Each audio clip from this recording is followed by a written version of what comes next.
ஏய் காத்தமுத்து, எங்கடா இருடமா? அழைச்சிட்டு வாடா. வேணாங்க முதலாளி. வர சொல்ல போறியா இல்லையா? அனுப்புட. முதலாளி வேண்டாங்க. ஐயாவுக்கு முன்னாடி எழுத்தா பேசுற. வந்துட்டானா படுபாவி பையன். யாரு? அதான் அந்த கான்ட்ராக்டுக்கார. அவ எதுக்கு வந்தா? அந்த கொடுமையை நீங்களே வந்து பாருங்கம்மா. அட போடா. ஊர்ல இல்லாத அதிசயமா நீதான் பொண்டாட்டி கட்டிக்கிட்டு அனுப்பி வேடா. முதலாளி முதலாளி. உன் பொண்டாட்டி என கடிச்சா திருட போற.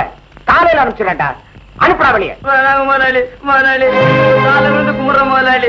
மேஸ்திரியா மேஸ்திரியா. அவ்வளவு திமிர அவனுக்கு ஐயாவை வீடு தேடி வந்து கூப்பிடுற. அனுப்புடா. சரி போயிடுங்க முதலாளி. முதலாளி இன்னைக்கு நீ அவளை என் கூட அனுப்புற. இந்த மலையில நீ வாழ முடியாதா?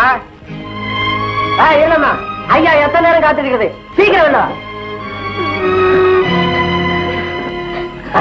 இது பயங்கர பொண்ணுக்கு அடையாளம்.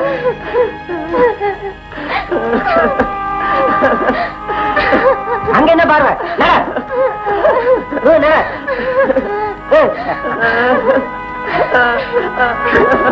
கங்கம்மா, என்னது இது? மெதுவா நடக்கிற பழக்கம் தாம்மா, யாரும் தடுத்து சொல்ல முடியாது.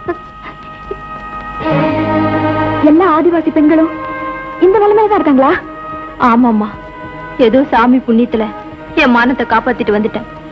இது மாதிரி என்னைக்கு மாட்டிக்கு போறோமோன்னு கண்ணி கழிஞ்ச பொண்ணுங்க எல்லாருக்குமே மனசு திக்கு திக்குன்னு அடிச்சிட்டு இருக்குமா.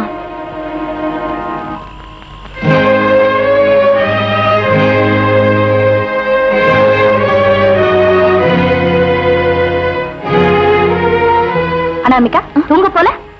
இல்ல மிஸ். அழுதியா என்ன? வீட்டு ஞாபகம் வந்துருச்சா? இல்ல, ஏதோ சிந்தனை. வாங்க மிஸ், தூங்க போலாம்.